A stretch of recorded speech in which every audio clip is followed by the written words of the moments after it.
Yep. Hi, everyone.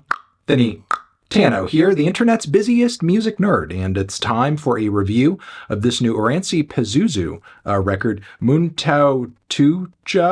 I can't speak Finnish, oh my god. Yep. This, I believe, is the 6th full-length LP from Finnish metal outfit Oranssi Pazuzu. For over a decade now, the band has been building a discography that has become more and more difficult to define, and you could argue they stood out from the start when they were first making waves in 2009 with a debut that combined elements of black metal and psychedelic rock, along with some mid-century sci-fi aesthetics. And the band has only gone on to embrace more avant-GARDE and experimental metal fusion since then. And while the band may not always come through with some of my favorite metal records of all time, they're always conjuring an interesting mix of sounds that most definitely sounds like it's on the verge of something. This is also made clear through the title of this record, which is in reference to the idea of variation and transformation. And if the 8 tracks on this record provide anything, it's most certainly that. With a mix of black metal guitars,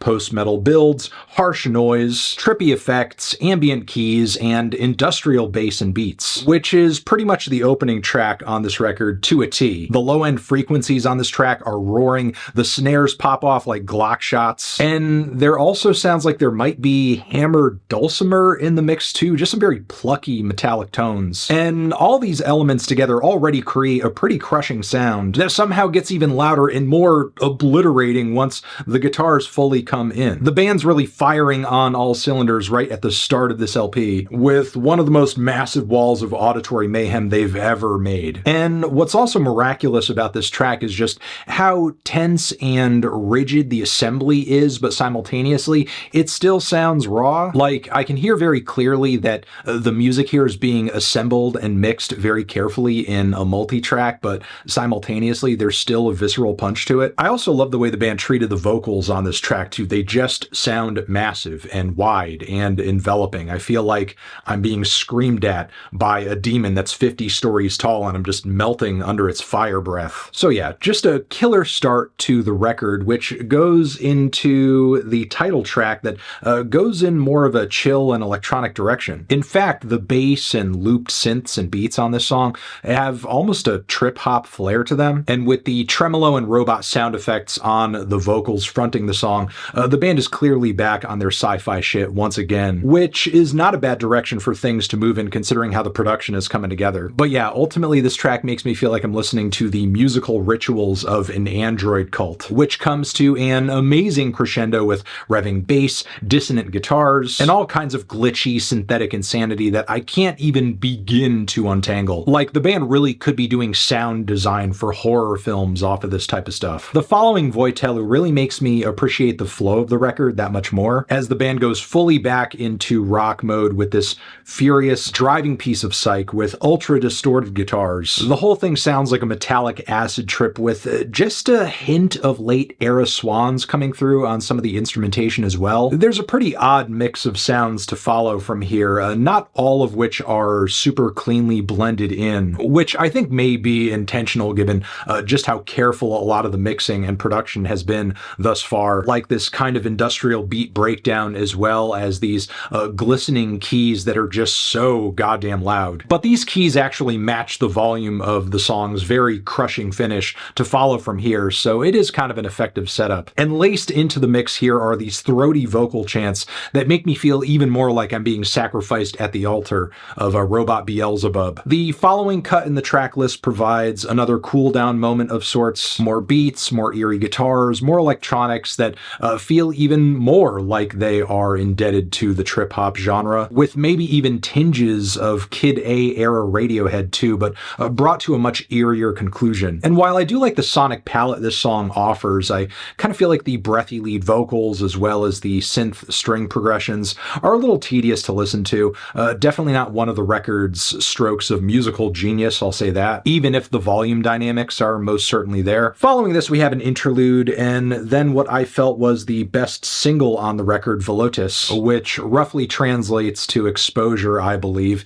And this track undergoes one of the most intense evolutions of any song on the entire record. We have a dystopian ambient soundscape that eventually gives way to throbbing beats and buzzing bass, then a total explosion of noise black metal fury with blast beats and a wall of sound so abrasive it sounds like live power lines smacking against 30-inch crash cymbals. And it somehow gets even more excruciating from here because in the final leg of the song it's just a total sonic assault with pitchy dissonant tones screaming over the harshest distortion you can imagine, pounding drums too, and vocals that are so heavily manipulated they sound like a robot malfunctioning. And the whole thing finishes with this single ringing tone which frankly is kind of fucked up because it literally sounds like a tinnitus ring, which you might hear in your head after you've not worn earplugs at like a really loud show, something like that. So there's definitely an awareness on the band's part of the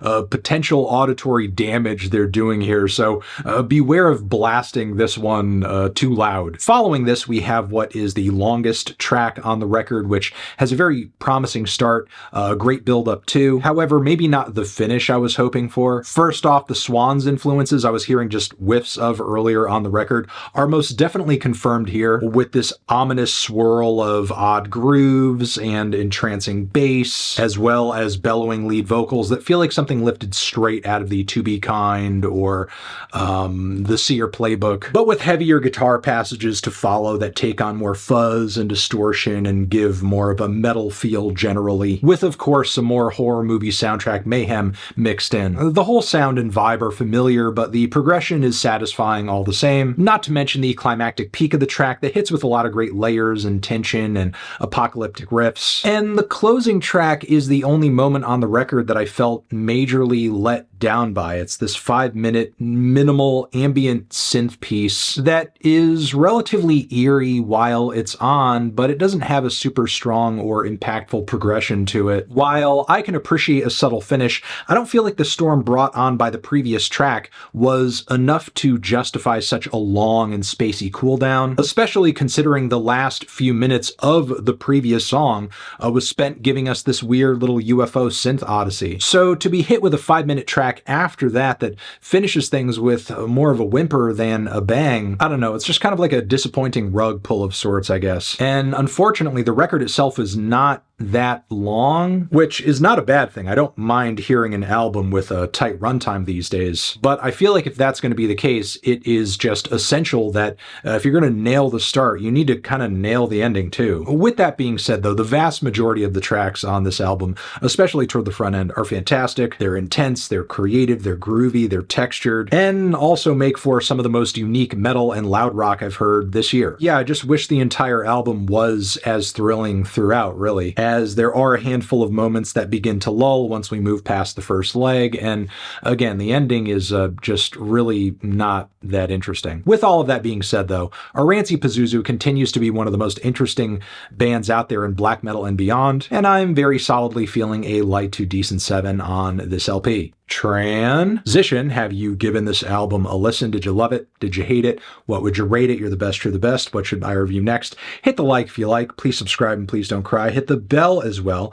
Over here next to my head is another video for you to check out. Hit that up or the link to subscribe to the channel. Anthony Fantano, Oranssi Pazuzu, live forever.